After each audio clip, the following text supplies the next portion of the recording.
This is my full auto setup for Epic Hell Elysia. It is only 3 entries, but auto is auto, and since they are rotating this content, we're going to be seeing Elysia pretty frequently. Maybe they'll nerf this though, because since the last time, so when Elysia showed up in 2023, they added a new thing to her. It's actually attached to the first phase. This thing here, Protection Mana, she had 50% damage reduction. 50% was not enough to stop us from one-shotting her with Sigrid anyways. 70% though is, I can just barely one-shot her with Sigrid, though it's super RNG, but 70% damage reduction does not stop her from getting just completely soloed by Commander Lorina. We'll see if they decide to not make this a thing, but for now, this works. The general setup, Phase 1 and Phase 2 are the same as the Hell Auto, though we'll go over it again, and then Phase 3 is just Commander Lorina solo. So let's take a look at the stats. First up, Mercedes. I was using Holiday Euphine when I did my Hell Auto. She works too. It's just any character with a AoE damage plus team attack buff. I was using Mercedes because I was testing Sigrid, and well, she's geared already, so we could just use her as the free-to-play option too. It's just make her faster than your entire team and enough damage to hit the 40% damage limit on the ads. And also, you probably want to be on Team Imprint, though this phase is really easy to kill, doesn't matter. Then we have Briar Witch Iseria.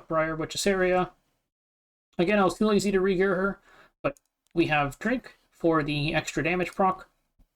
Though potentially, if you give her enough attack, her S3, the additional damage proc might be able to kill the ads just off of that alone. Just give her more attack, less crit damage, and a bit less speed. And then lastly is Straze. Straze, I gave him a immunity set just because the boss will cut you once, and the boss can't kill you, but she can push you back. I guess it doesn't really matter that much, but this just makes it so that Straze is guaranteed to go third. You don't need that much damage. You could honestly, I also tried just doing Destro Torrent, and I swapped Daydream Joker for Tachi, and that also worked. So it's not that hard. Just make him damage, and you're good to go. And of course, the alternative's just 3 AoE DPS, like Frieren probably does super well here. This is the least important phase because we're skipping all the mechanics. So phase 2, it's again, we got Gala.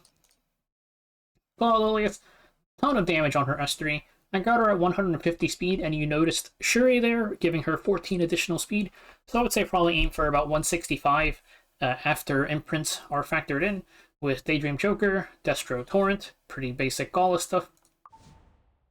And then we have Aram, Queen's Whistle, so that we see our push up. Also gives Gala a little bit more damage, and give her enough speed to not get cut by the, or to take the turn before the troll goes, but also not cut Gala, so don't make her too fast. And yes, Gala should be on the imprint slot. I just always do, like, I try to not use imprints if I can. I mean, Gala's self-imprinted, whatever. Oops, that's not what I meant to do. And then Shuri, just make him ungeared. You don't actually want him to move. He's just here for the speed imprint. You could give him Warhorn or something if you find yourself needing more damage. And then Team 3, Commander Lorina. She has her funny little passives when she hits 200 FRES. You don't actually need to give her any FRES because we can just use Christy. You just give her 100 crit chance, max out her crit damage and attack, and give her Daydream Joker, and we are good to go. Do give her a bit of speed though, because you want to make sure that the boss does not spam cut you or anything. You're going to want enough speed to take your turns, and the boss's speed does ramp up. You might be able to get away with like 170. I'm not sure exactly what happens if the boss starts double lapping you. I'm pretty sure you just die. I think if your damage is lower, you might need a little bit more speed. Or like, the lower your damage, the more speed you'll end up needing. Christy, her stats don't really matter that much. You need at least 150 FRES on your Christy so that your Commander Lorina hits 200. For her artifact, honestly, should probably change this to Warhorn. The artifact wears off after Christy dies, but this will increase your damage at least a little bit at the very start. And then Jenna will pretty much die instantly. The attack of health she doesn't even need. She sits here for a little attack imprint. But now you can take a look at the auto.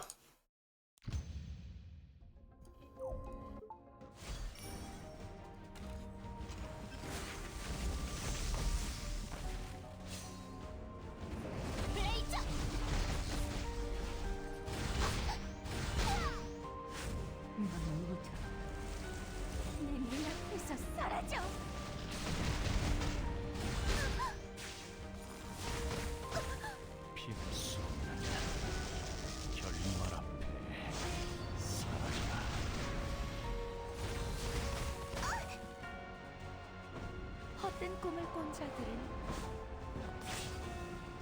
말로가 비참한 법지. 거기 멈춰!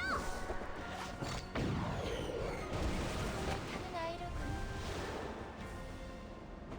최선을 다해 발버둥 쳐봐. 물론 의미 없는 소식이지. 나설 때가 되면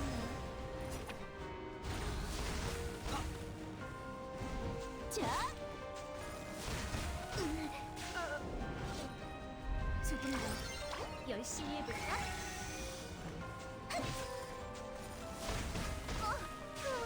야! I will cut it and say that if you are struggling with damage, then just manual this phase and soulburn. I have her skills off because you want her S1 to, like, you need to see her push on the S1 to guarantee that you get the turn, pretty much. You would need her ridiculously fast if you use S3, but soulburn gives you extra turn, so you can get... Her S3 does a ton of damage, so it would help a lot with killing if you're struggling to survive here. 자!